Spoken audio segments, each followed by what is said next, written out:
Welcome back, our dear viewers. As we have just said in our earlier services that the army today at dawn conducted an air bombardment against the Daesh hideouts and depot and targets in Libya by the Egyptian armed forces who were succeeding in their mission and returned safely to Egypt, and that was in retaliation for the killing by Daesh terrorist group of 21 Egyptians in Libya.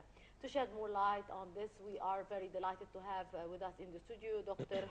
Hatham Mamdouh, the professor and head of the Irrigation Engineering Department and Hydraulics, Alexandria University. Good morning, sir, and thank you very much for being with us. Good morning, sir. Sir, first of all, if you can tell us your reactions to the announcement of the Egyptian military bombarding the targets of Daesh in Libya, and also if you can give us a comment about the barbaric and inhumane acts of violence that took place against Egyptian Copts in Libya.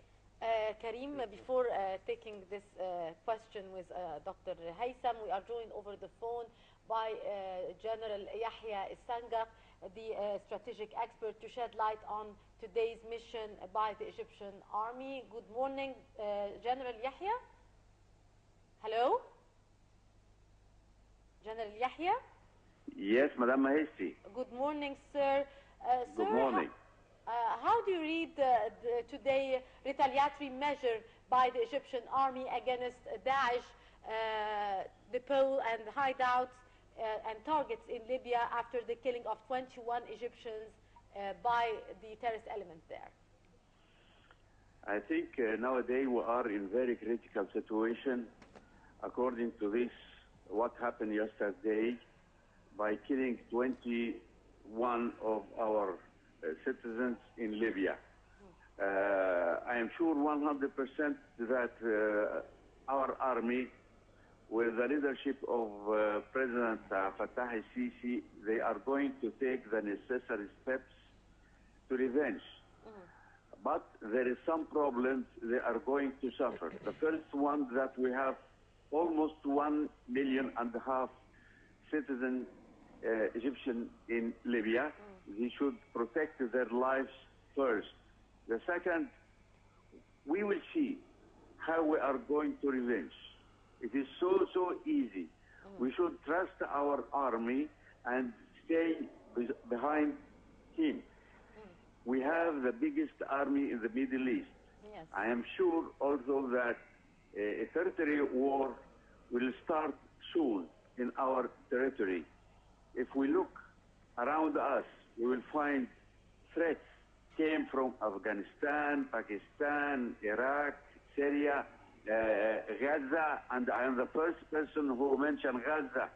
Gaza, and I repeat it again, Gaza, they are threatening us. Yes. And Libya before Algeria, Sudan, Yemen, and we are in the center. Yes. There is some nations against us 100%. They want to divide the Egyptian society to small groups. They want us to, to be like barbarian without no country. We are going to revenge 100%. Indeed. Be sure. Indeed. We will succeed.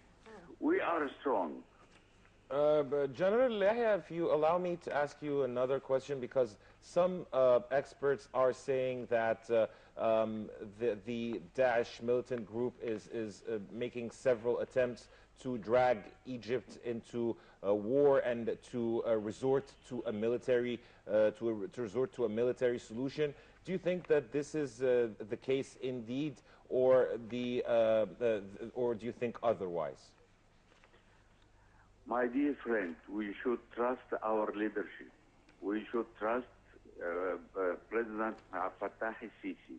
He is a wise man. He was working before as a leader of not the army only, before that as a leader of military intelligence, and he knows the situation, and he is clever enough not to put our army or force our army in a battle not at the right time and the right place. Be sure we are not sudden reaction for any action happen. No, we have our sources, we have our intelligence, military intelligence and general intelligence. We are going to get all information. When we will be ready, our forces, our troops will be ready. 100%, we will revenge. Be sure, trust. If we start to revenge today, it means that we are ready for fighting today. Don't worry, please. Us, the people, stay beside our army. We need them. Indeed. General Yahya, do you believe that for now the aerial bombardment for the targets in Libya, for the Daesh targets, are enough for the moment, while other people are calling that we have to intervene by ground troops in order to retaliate? Is that a possibility on the ground? Madam Mahiti, this is the first phase. We don't know the second and the third phase, but it is phases. The first phase, we are going to strike them by Air Force 100% because we don't want to involve our ground troops in battle far away from our territory. And I am sure that we don't want to open another gap or another war site on the west border. Slowly. But we know how to deal with them. We can fight them by air forces, strike them by air forces, just to destroy a huge number of them. Then I don't want to talk more than this.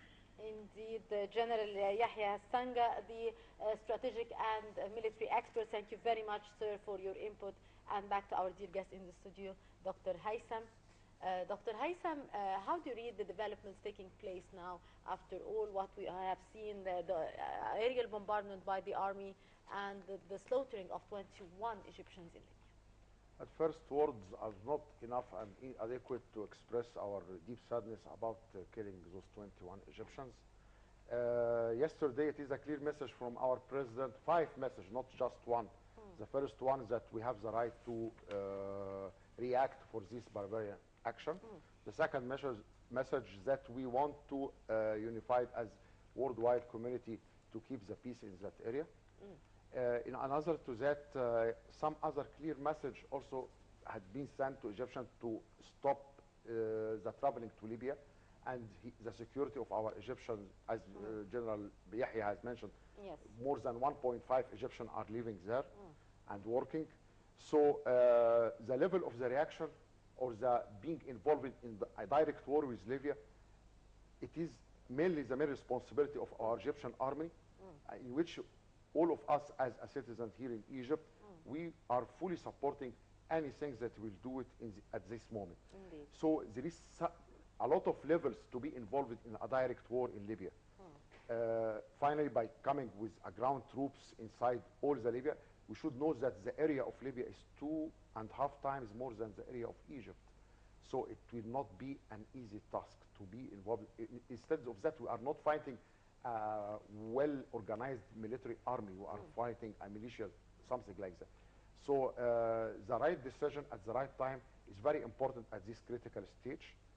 Yesterday, it has been announced that we will be involved by a direct or indirect way in that war. And today, we have, all of us has heard and read the news of our military spokesman. Yes. A statement was issued by the army announcing their mission. Yes. So now coming, I don't know, because this is the main strategic point of Daesh to involve in a direct war against Egypt. Making this beheading of this 21 Egyptian, this has been the clear message that they want the Egyptian army to be involved in that war.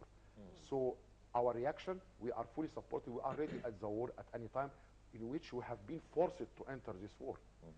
We don't like to be in a direct war with anybody, but we have been forced in that war, and we are fully support our Egyptian army in that real good decision at that time. Sir, speaking about the remarks of President Sisi following this incident, he asked the foreign minister to meet with the top foreign diplomats and to gather or to work on making a collaborative decision or something like similar. We might see something similar to the U.S.-led coalition working in Syria to fight the militants. Do you think that we might see a similar decision in Libya?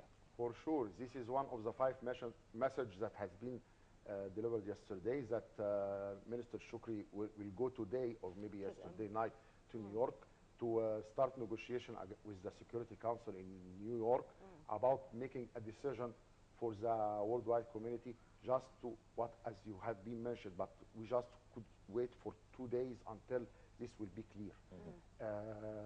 This accident will not be the last one. We should be ready for a long war and hard war. I believe in that. So at that time, we should, all of us as Egyptians, to be unified and with our Egyptian army in that very critical period. We are in a especially that there's also another 21 Egyptian fishermen that were abducted, and their destiny is still yet to be known. Yes, indeed. They have been kidnapped. Yes, you have 1.5 million Egyptians